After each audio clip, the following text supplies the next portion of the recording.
Hi, I'm Rick Dior, and today we're going to talk about basic hand technique.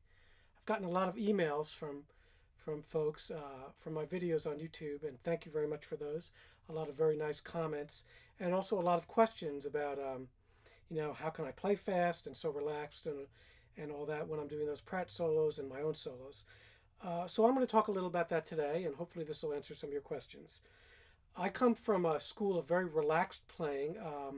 I did march drum corps when I was younger, but I also studied with the great Joe Morello. I was very fortunate, and Joe was an extremely relaxed player with, as most of you know, incredible hand technique. I'm not as big and strong a person as Joe was, and I probably would never have his speed, but he did teach me a lot about stick control, as did my other teacher, Fred Hinger, who I studied timpani with, and both of them were incredible technicians. So let's start out with my philosophy about playing snare drum or drum set, and just so you know, all of this transfers right over to the drum set. And I also play in an orchestra, and it transfers right over to that too. So everything I do is sort of in the same relaxed manner. It's just a different mindset for those different situations. I do play traditional, and I also play match grip, although the drum is tilted now or the pad is tilted for traditional grip. We'll talk about both today. We'll start with the right hand though, and it'll be the same thing when we play match gripped left hand. So I hold the stick between the index finger and the thumb, like most of you do, but I hold it straight. So you'll see there's a slight opening here, and that gives my fingers some room to move. It's never a closed grip like you see here, like a lot of people do. Now that's instinct. When I watched my young children growing up, I would always hand them a stick just to see what they would do, since I'd been teaching for so many years and I always said this was true. And luckily it ended up being true that they grab things like this. And that's our instinct, is to grab anything we see with a full fist, a clinch. We're tool users. So, you see a stick, pick it up, hit. And that's our instinct.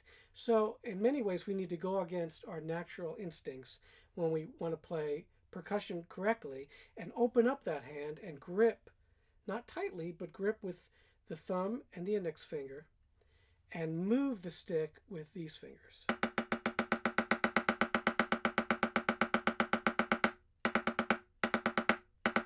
Now you see there's no tension whatsoever in my shoulder, my arm.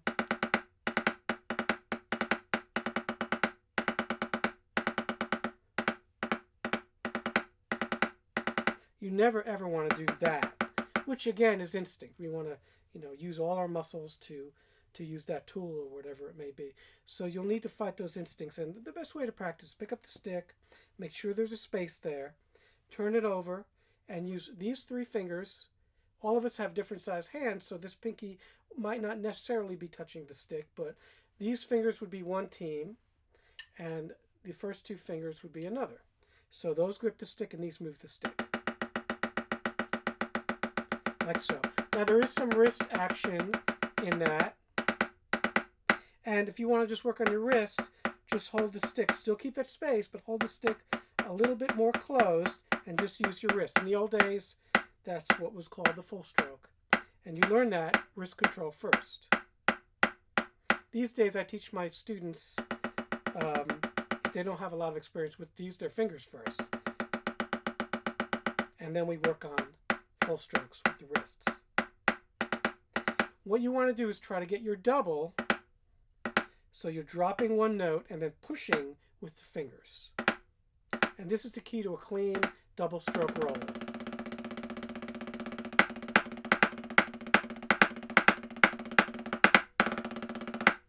We'll talk about the left hand in a minute, but that second stroke needs to be as loud as the first stroke.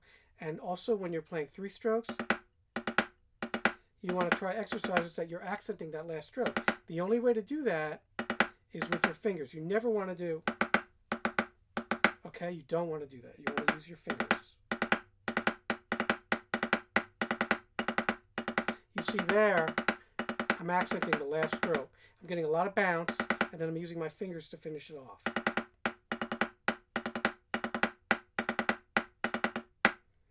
Okay, so that's a really, really good way to practice. This also works great if you're playing fast jazz or any other kind of fast rhythm on the ride cymbal. That motion of using your fingers and throwing the stick, so you get a clean sound. It's terrific. So that would be the same thing for your match grip. You see that double there? It's a little bit on a tilt here. It's a little hard to play.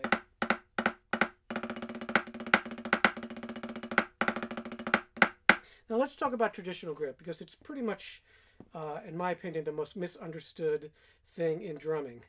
Lots of different ways to play. I see all kinds of crazy things. Well, all I can do is teach you the way I was taught and the way I play, and it seems to really work well for me. So let's start at the beginning. You take your hand, open it up, take the stick about a third of the way up, which we'll call the balance point of the stick, and each stick is going to be a little different. You'll put it in this little space here between your index finger and your thumb, and you'll hold it like that. And then you'll turn it over. So that's step one. And then what you want to do is practice that. Sort of almost like a karate chop motion going the wrong way. And you want to use your forearm. Keep your fingers together. Don't move your thumb. And this is going to develop that forearm. Unlike the match grip, this has several more components to work on. So that's step one. Now step two, you're going to work on your thumb moving the stick like that. Again, you're going to keep these other fingers straight with just thumb. That will strengthen that thumb motion, which you're going to need in a minute.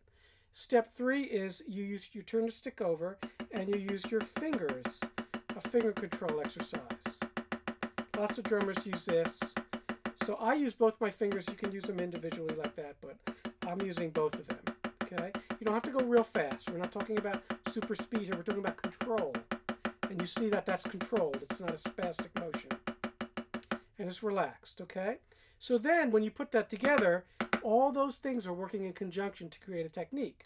So you see my thumb is clenching, the bottom fingers are moving and supporting the stick, and these top two fingers here are creating a barrier so the stick can't pop out like that. So one of the mistakes I see is people do that, and they have their finger off the stick. The other one I see is that middle finger off the stick, which, as well as being obscene, is not really a good practice because you lose the strength and support of that finger. So that's what you want. And you want to create sort of a basket for that stick, which it just generally and naturally bounces. And again, that balance point is important. If you're too far back on the stick, nothing happens. If you're too far front, nothing happens. You want to get that point of the stick where it naturally bounces like that. Okay? So, and then do that, and then we'll work on our clinches. Now again, just like the right hand, that's a clinch with our double. We'll do it with our left hand. So you drop the stick, and then you'll clinch it on the second beat. And you want that second beat to be the same or louder volume than the first. So you see those triplets. And you see I'm grabbing that stick. That's the most important thing you can do with your traditional grip to start out with. And you see how the bottom fingers are moving in almost a circular motion to regulate the motion of that stick. Now, as I play doubles, I'm relaxed, but when I want to play louder, that's when I can use a little bit of arm and shoulder motion to create the dynamics here. Paradiddle, same way. Now that's sort of a whipping or Muller motion. The original Muller technique was this, Sanford Muller, very, very high. Morello took that and he condensed it into a very small motion. I know most of you are aware that there's several drummers who use that today. So when you're doing your accents, let's say these are just 5-stroke rolls, you see that whipping motion with my wrist, or paradiddles, doubles, double paradiddles, paradiddle-diddles, any rudiment or random cues. See, that relief, that motion, that whipping motion relieves all that tension and lets you play a lot faster and more relaxed. So hopefully that'll help you understand where to start at least. Now, one last thing before we go. I've been asked a lot of questions in some of my snare drum solos from my book.